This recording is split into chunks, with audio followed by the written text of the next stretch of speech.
And we are back, and we've been going through a lot of information about the natural growing cycle of vegetable gardening. We talked about how plants feed the soil, and then in turn the soil feed the plants back, and that's where we get that cycle. So this segment of part of this natural growing cycle has been about pests and disease. Now, the one thing I'm not going to do, I'm not going to promise you that we're going to eliminate disease. I'm not going to promise you that we're going to control disease. I'm not going to promise you that you're not going to have any disease. What we're going to do, the whole kind of the solution or the antidote here is to eliminate the host of the disease or the pests. And we're not always going to eliminate them, but if we can do that, now just looking, there's a bee flying around down here, going to pollinate some of these cucumbers. That's really cool.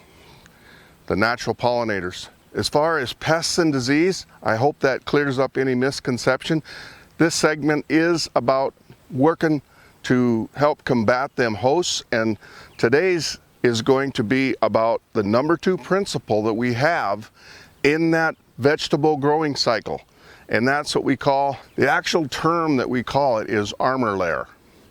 And we call it armor because it's a protective cover that covers the soil. But it does way more than that. It has so many functions that we won't get into on this video, but later on we'll talk in depth. We'll take a deep dive on that somewhere later on.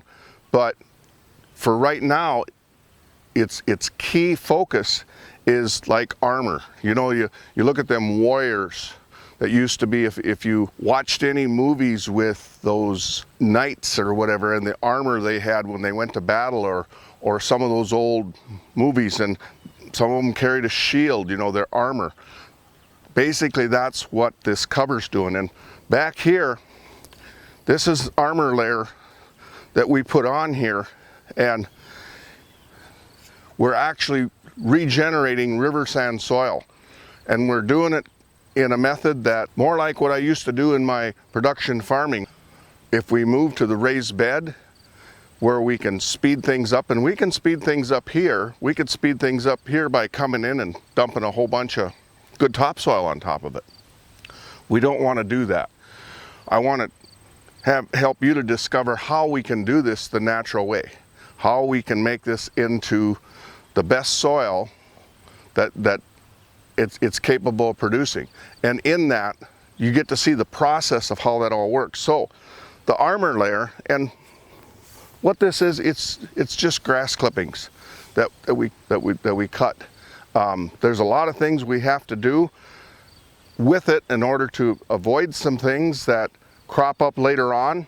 But the whole thing is that that's your takeaway for today. The armor layer, the number 2 principle in building and maintaining a disease pest-free program, or I don't want to call it solution, because solution means end all be all, you know, and there's still things that could pop up. I don't want to promise you that, but once you start building things this way, one thing I can promise you is that a lot of that stuff will leave your mind. It won't be poking away at you as hard. It's like, it's kind of a forgotten thing. And will it happen? Yes. Will you get some type of pests that are going to move in?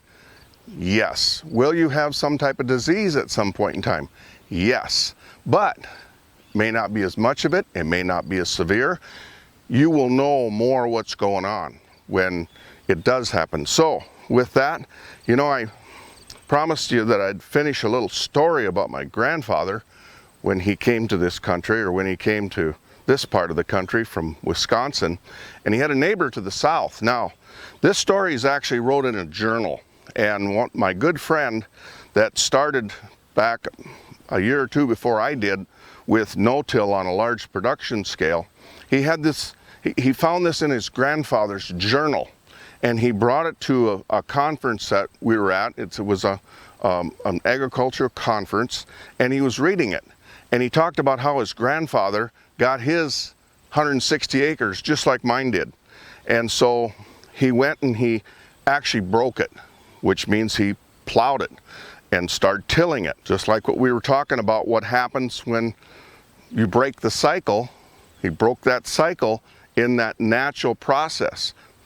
But anyway, he broke that and he planted half of that 160 acres and he seeded it to oats, a crop of oats, of tame oats. And that summer, while he was waiting for harvest, he built a granary.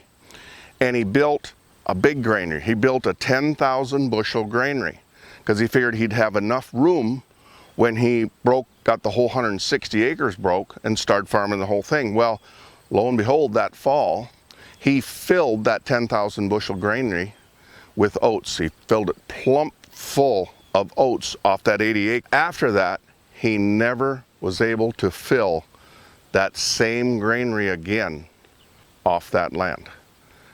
Why? Because he broke the cycle.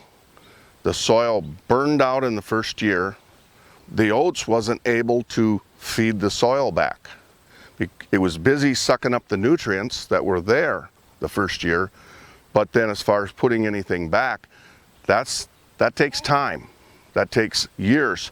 And disrupting that cycle, it basically killed the system. So I found it as a very interesting story. It was in a journal that his grandfather wrote, and you know, it's something that we don't think about. So with that, I have something really exciting planned for you, and I'm real excited to share it with you. So I hope you're getting value out of these little mini lessons that we have here, or this little mini helpful tips that we have. And with that, I'll look forward to talking to you again soon.